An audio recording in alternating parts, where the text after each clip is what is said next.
유튜브 시청자 여러분 안녕하십니까. 차 한잔의 도론도담의 시간이 되었습니다. 오늘의 주제는 보살과 그 사이의 거리는 얼마쯤일까에 대해서 도담을 한번 나누어 보겠습니다. 오늘 또 방거사님을 모셨습니다. 방거사님 안녕하십니까. 예, 반갑습니다.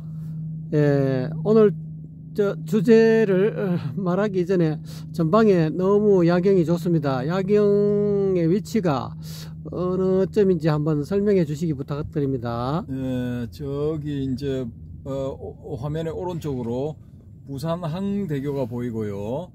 저 건너편 육지 쪽이 이제 부산역, 그다음에 또 요번에 새로 만들어진 이 국제선 부두 그런 쪽인데요. 저기가 원래 1부도 2부도 3부도 해가지고 그 원래 오리지널 부산 항이 저 부두가 되겠습니다. 그렇군요. 야, 이 다리가 이게 무슨 대교입니까 이게? 오른쪽에. 부산 항대교입니다. 네, 제가 듣고도 또 질문하는군요. 예, 오늘 주제에 대해서 한번 방거사님이 먼저 한번 이렇게 오늘 한번 떼보시죠. 예, 오늘 그 보살과 거사에 대해서 알아보겠는데요. 왜냐하면은 이제 보살과 거사라는 용어가 초기 불교에는 거의 없다가 이 대성불교에서 이제 빈번하게 등장하거든요. 그래서 대성불교를 이해를 하려면은 이제 보살과 거사에 대해서 좀 이렇게 알아보셔야 경전을 보기도 편하고요. 또 경전의 뜻을 이렇게 알아내는데도 도움이 됩니다. 그렇군요. 보살 할 때는 참 보살의 지위가 굉장히 실질적으로 불교의 어떤 그런 바다에 들어가게 되면 우리가 보통 보살은 참 이렇게 보살님 해가지고 님자를 붙여야 되는데 요즘은 다 보살 여자분들은 다 절간에 오시는 다 여자 신도분들은 다 보살이라 하더라고요. 예, 그게 참 재밌는 비하인드 스토리가 많은데요. 이게 이제 처음에 보살이 등장하는 게 어디냐 하면은 석가모니 부처님이 이 도솔천궁입니까? 거기에 계실 때 이제 호명보살이었잖아요. 예, 그렇죠. 예, 그렇죠. 그러다가 다음에 이제 카필라국의 이 왕자로 태어나서 성불하게 되는데요. 그 경우 딱 한 가지거든요. 초기 불교에서는 그 보살이라고 불리는 유일한 인물, 호명보살, 석가모니의 바로 전생. 그 딱 한 경우밖에 없습니다. 도솔천은 욕계천입니까? 욕계천이죠? 예, 제가 알기로는 그런 걸로 알고 있습니다. 네네. 예, 어쨌든 간에 뭐 그렇게 됐는데요. 이 보살이 대성불교가 등장하고 난 다음에 막 그냥 뭐 엄청나게 등장합니다. 엄청나게. 너도 나도 보살. 예, 보살 사태가 납니다. 사태가 사태 나듯이 보살 사태가 난다고요. 그래서 뭐 법화경 같은데 보면은 뭐 석가모니불의 그 설법을 듣는 보살들도 많은데 어느 정도 지나면은 우리가 살고 있는 땅 밑에서 지하에서 수억, 수십억, 수백억 보살들이 솟아 올라오거든요. 그렇군요. 그래서 말 그대로 보살 사태인 것입니다. 근데 이 법화경이 만들어진 시기가 뭐 기원 후 1세기, 그러니까 서양도 아니죠. 그때는 이제 뭐 아시아의 서쪽 끝, 지중해 동쪽, 뭐 지금의 이스라엘, 가나안 땅, 거기서 태어난 이 지저스 크라이스트, 그 말은 이제 예수 그리스도는 우리가 존칭으로 하는 것이고, 그때 당시의 명칭으로는 조슈아입니다. 조슈아. 예, 조슈아가 이제 그때 당시 예수가 지저스 크라이스트가 되기 전에 이름이었거든요. 조슈아가. 근데 조슈아가 많았답니다. 한 10명 지나가는 그 시장 거리에서 한 10명 주변 사람들을 보고 조슈아 이렇게 외치면 한 서너 명이 돌아볼 정도로 그 이름이 흔했답니다. 요즘 우리나라 말로 철이 순이 정도 되네요. 뭐 그건 뭐 80년대 이야기죠. 지금은 또 다릅니다. 또 아, 그렇습니까? 좋은 이름 또 많이 나옵니다. 근데 이제 어쨌든 간에 그 예수님이 활동하던 그 시기, 청년기 혹은 뭐 생존했다, 부활했다고 가정했을 때, 인도에서 80세 내지 100세까지 살았다고 가정을 했을 때, 그때 그 시기에 예수님의 생존 시기와 겹쳐서 나온 게 이 법화경이거든요. 예. 근데 거기서 무수한 보살들이 등장하는 겁니다. 무수한 보살들이 등장하고, 예를 들어 반야경 같은 경우 압축하면 반야심경에 이제 그 관세음보살, 관자재보살이 등장하죠, 그죠? 그렇죠. 관자재보살 홀로 등장을 하는데, 관자재보살과 수보리 이렇게 등장하죠, 그죠?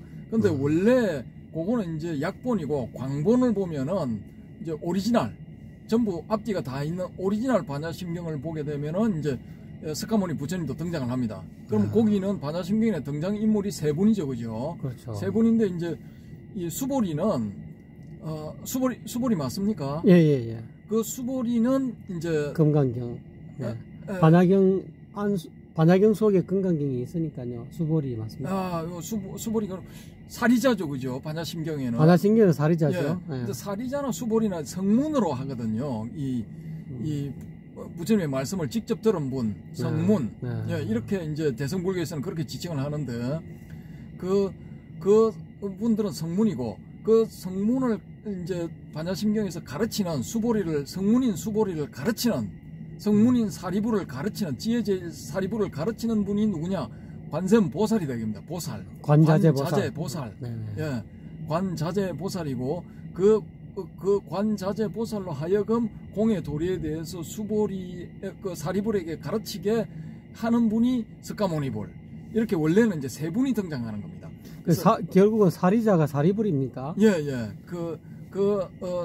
샤알리푸트라가 이제 한자로 바꾸면 아들 자자가 되는 거죠. 그렇죠. 그 샤알리푸트라가 이제 성문, 말하자면 초기 불교의 아라한입니다. 아라한인데 이제 보살한테 지도를 받는 거죠.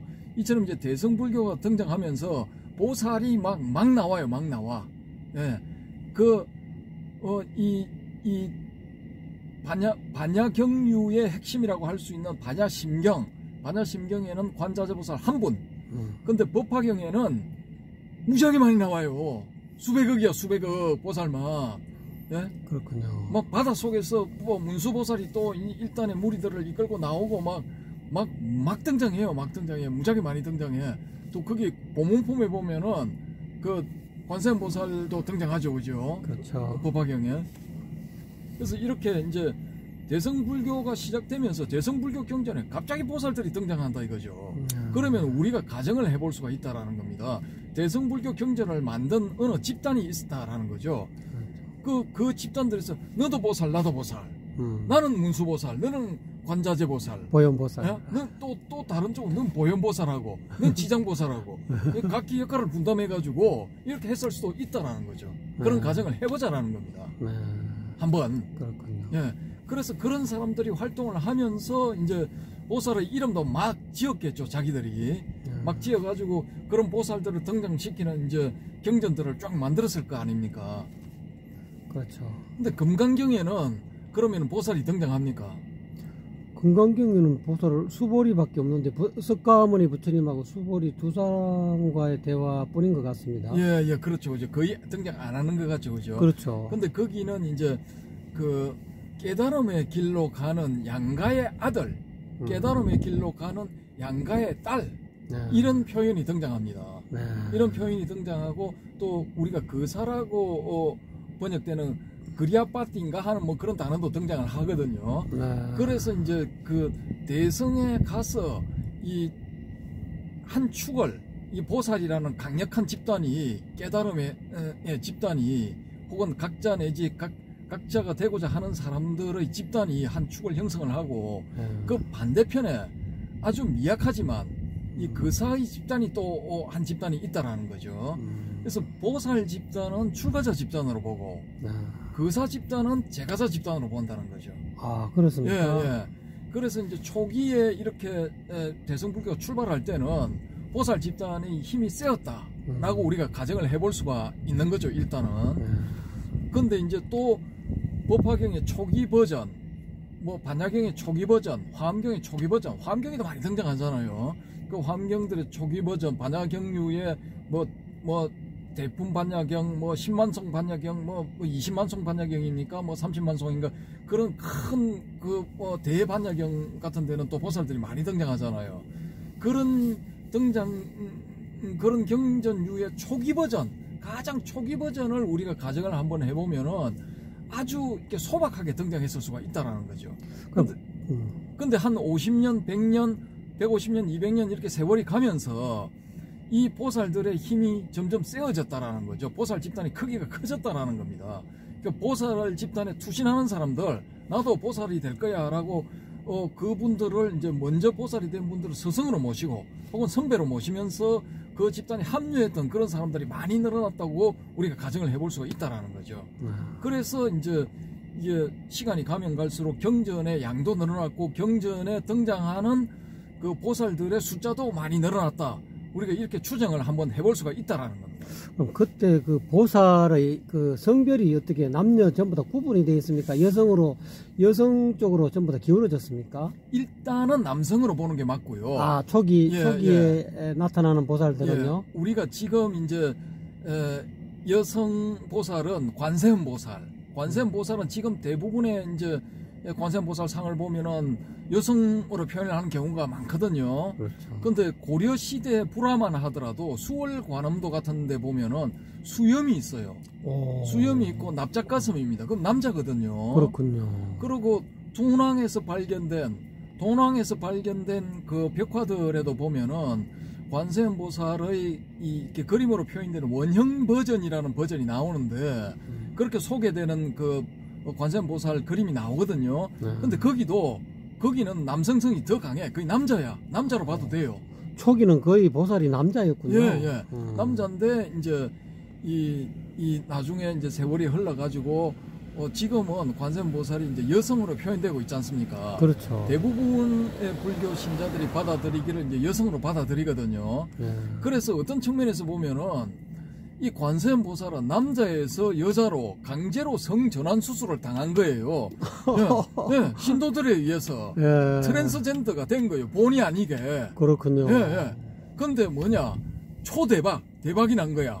보살들 중에 인기 짱. 누구나 너네 할 것 없이 다 기도하면 관세음 보살 기도, 관음 정건 이걸 최고로 치는 거예요.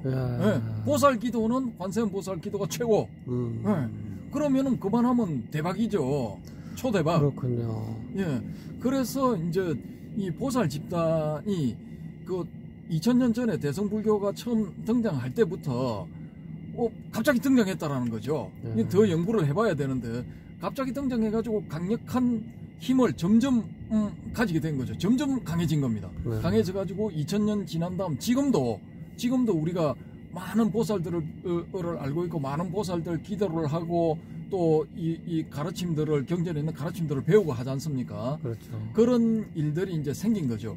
근데 재밌게도 지금은 남자 불교 신자한테 제가 신자한테 보살이라는 명칭을 안 붙입니다. 아, 그렇죠. 예. 그리고 여성 불자들한테만 보살이라 그러죠. 그죠? 그렇죠. 근데 이 말이 이제 언제부터 됐는가 요것도 이제 조사를 한번 해봐야 되는데 어쨌든 간에 이게 일종의 아이러니일 수도 있다라는 거죠. 그렇군요. 그리고 절에서 법회를 하게 되면은 큰 스님이 설법하신다. 그렇게 해가지고 가보면은 80% 이상이 보살님들이야. 여성 불자들이야. 예. 처음에는 뭐 우바이 그랬거든요. 그렇죠. 그 남자 신자, 여자 신자, 뭐 이렇게 하고 불 성단에 기부하기로 유명한 수다타 장자입니까? 그런 경우에는 장자로 등장한단 말입니다. 장자. 이 초재벌을 의미하거든요. 장자는 그렇게 등장한다라는 거죠. 근데 지금은 어떻습니까? 지금은 이제 이 남성 불교 신자로서 이 금전적인 힘을 가지고 있는 분들 거사라고 불리잖아요. 거사. 그렇죠. 예. 그분들 거사라고 불리거든요. 근데 이제 그 거사님들이 이제 재정적인 뒷받침을 하는 경우도 있는데 뭐 아주 그 돈이 많이 들어가는 비용이 많이 들어가는 큰 불사 이런 데는 그런 분들이 하죠. 뭐 몇십억 몇백억 이렇게 하죠. 근데 몇 억 단위 몇 천만 원에서 몇 억 단위 뭐 이런 거는 거의 뭐 보살님들이 도맡아서 하지 않습니까? 그렇죠. 그래서 대한민국 그 전국 기준으로 봤을 때 불사를 이렇게 뭐 절 짓고 범종 만들고 이것도 불상 보살상 조상하는 조성하는 이런 불사에 가장 앞장선 분들이 누구냐? 부산의 보살님들. 여성 보살님. 예, 부산의 보살님들. 전세 버스 대절해가지고 대한민국 절을 다 먹여 살리는. 최소 몇십 명에서 최대 몇천 명 몰려가가지고 어디서 뭐 불사한다, 불사의 뜻이 좋고 뭐 거룩한 불사다 하면은 막 그냥 재정적인 지원, 십시일반으로 막 내놔. 그렇게 해서 불사가 성공하게끔 끝까지 밀어붙여서 성공시켜요, 그 불사를. 그러니까 부산의 이 보살님들이 힘이 가장 세, 전국의 보살님들 중에서. 그렇군요. 예, 부산 거사님들은 핫바지야. 별 힘이 없어요. 초기 거사는 보통 뭐 유마거사가 있고, 초기 거사가 유마거사입니까? 예, 근데 그 유마경이 이제 한 대성불교가 나오고 한 100년, 200년 있다가 나온 걸로 지금 알려져 있거든요. 그래서 이제 유일하게 거사로서 보살들을 가르치는 거사. 유마거사가 병이 났다 했을 때 이 보살도 아이고 저는 못 가겠는데요. 이러저러한 일이 있어서 못 가겠습니다. 저 보살도 저는 뭐 또 다른 어떤 일이 있어서 못 가겠습니다. 성문들인 10대 제자 아라한들은 말할 것도 없고 유명 보살들도 이 핑계 저 핑계 대고 다 안 가려고 해. 그렇게 해가지고 뭐 어떻게 저렇게 밀고 땡기는 끝에 낙착된 사람이 누구냐? 문수보살이에요. 그래서 문수보살이 가니까 아란들도 좀 따라간 겁니다. 그래서 이제 대중들이 따라갔는데 그 유마거사의 1장방이면 뭐 3.3m, 1장이 3m라 하면은 3제곱미터 아닙니까? 사방 1장이면은 그 일자방에 수십 내지 수백 명의 대중이 다 들어가게 돼요. 대박. 예, 그러면은 유마거사가 신통력을 발휘해가지고 그 방의 크기를 늘렸던가 아니면은 그 문병하러 온 문수보살 이하 대중들을 조그맣게 만들어버린 거예요. 자기도 조그맣게 돼버리고 그렇게 해가지고 그 방에다가 일장 방에다가 다 수용을 해버린 거예요.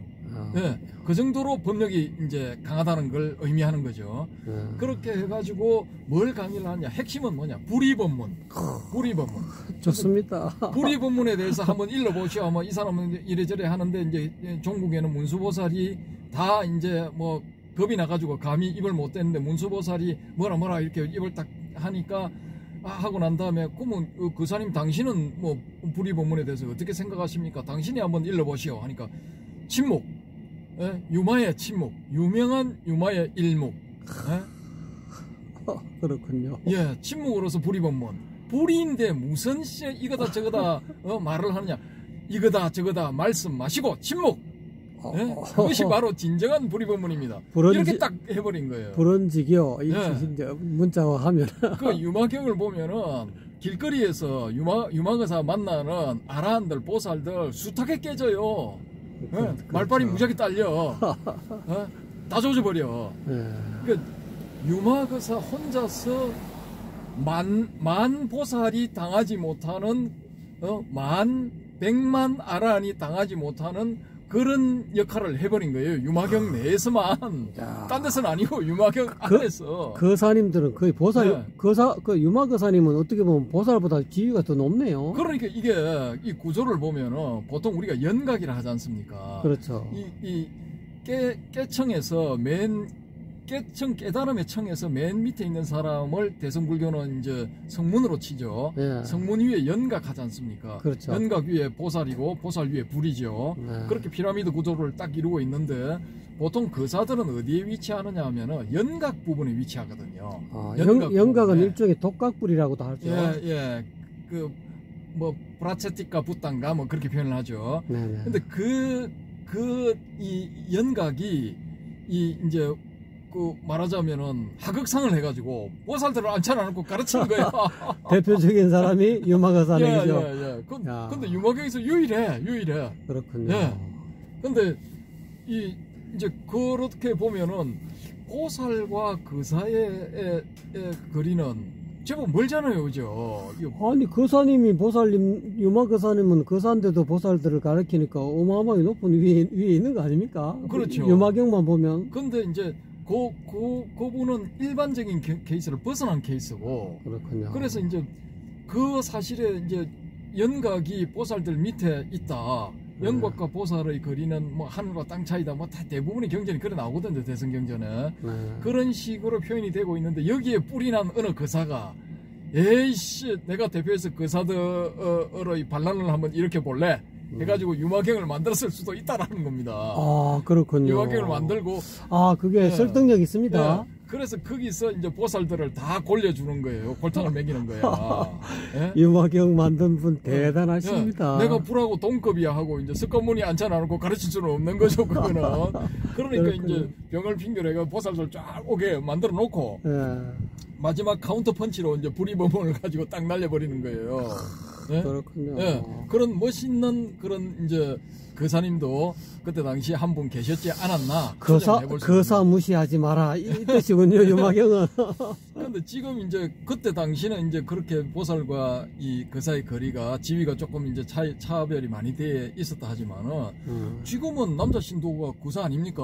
맞습니다. 남자 신도 웬만한 사람들 보면 다 거사님 하거든요. 그렇죠. 그러면 지금은 이제 뭐 여성 신도분들은 보살님들이니까 보살과 거사의 거리가 이게 부부일 경우에는 이게 뭐 거의 거리가 없는 거죠. 제로죠. 딱 붙어 있으니까. 그러니까.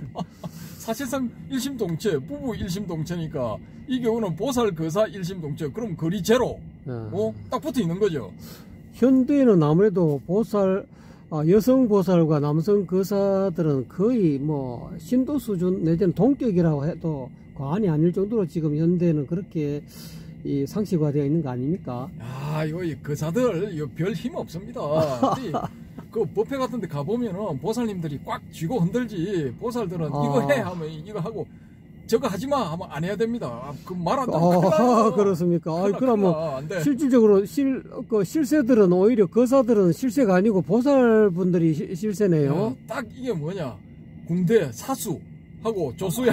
부사수. 스님 부임. 딱 그거야. 사수 부사수. 고참. 보살님들은 고참이야. 이 거사들은 신참돼야 돼요. 안 그러면 큰일 나. 그렇군요. 그렇게 해야 절이 잘 돌아가. 원만하게. 그렇군요. 거사가 거기 끼어가지고 행세하려고 하면은 내 말 들어 이렇게 나가면 그때부터 이게 삐딱선을 타가지고 절이 이렇게 망가지기 시작하는 거야. 안 돼. 무조건 겸손 내지 겸양 미덕을 가져야만이 그 절이 달잖아요. 거사님들은 무조건 눈 깔아야 돼. 가면 눈 깔아야 돼. 막 그냥 눈 부라리고 뭐 이렇게 하면 안 돼요. 큰일 나.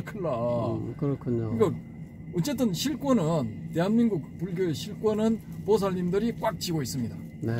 그러면 보살님과 그 사이의 어떤 그런 실질적인 어떤 거리를 따지자면은 방거사님은 결론적으로 어떻게 내주실 수 있겠습니까? 지금은 사실상 아까 이제 거리 제로인 경우를 말씀을 드렸는데요. 네네. 좀 이렇게 거의 이 옛날 그걸 벗어나지를 못하고 이 유마거사가 이제 유마경에서 반란을 한번 일으켰는데 그건 진압당했다고 봐야 되고요. 그렇습니까? 지금은 역시 이제 전통의 그 순서대로 전통의 이 계급 순위대로 이 보살님들이 높죠. 결국은 대통령이 나라를 다스리지만은 그 대통령을 다스리는 사람은 영부인이다. 뭐 이런 거하고 비슷한 겁니까? 그건 좀 이제 경우가 조금 다르죠.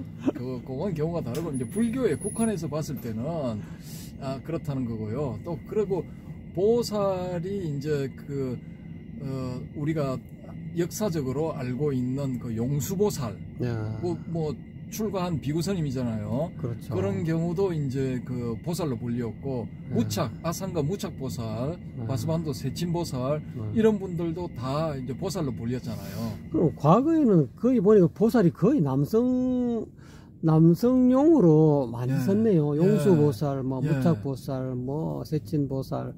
거의 남성 쪽에 붙이는 이 용어였는데 지금은 완전히 역전이 돼서 여성 쪽으로 가버렸네요. 초기 불교 시대에는 거기 기록을 보면은 그 출간 비구니 스님들 예. 또 이제 제가의 여성 불자들 중에 아란이 된 분들 많거든요. 예. 그분들도 안 알려져서 그렇지 많고 예. 그래서 이제 이렇게 그런 분들은 뭐 무시할 수 없죠. 아란이면 장로니까 무시를 할 수 없는 거고 여성이라 할지라도 예.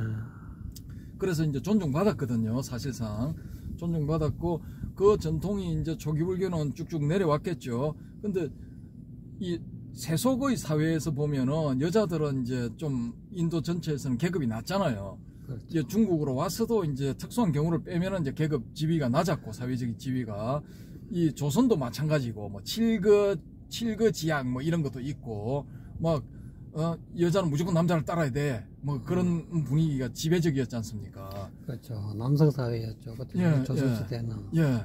그래서 이제 그 한 2000년간 어쨌든 간에 뭐 쌓이고 쌓인 게 폭발해가지고 지금은 이제 한 50년 이상 최소한 대한민국 불교계에서는 이 여성 불자 보살님들이 꽉 잡고 있어요. 꽉 잡고 있어. 그렇군요. 예. 그래서 이 거사들은 보살이 될 수가 없어.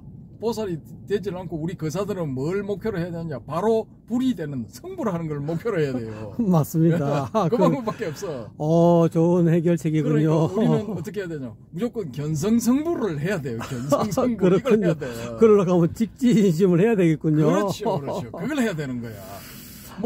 어느 선지식한테 직지인심을 얻어서 견성성불할까요? 야, 우리 거기에 대해서도 이제 좀 더 진행되면은 까놓고 한번 이야기해 봅시다. 예, 좋습니다. 직지인심 견성성불 할 수 있는가 없는가. 좋죠. 한번 보시자고요.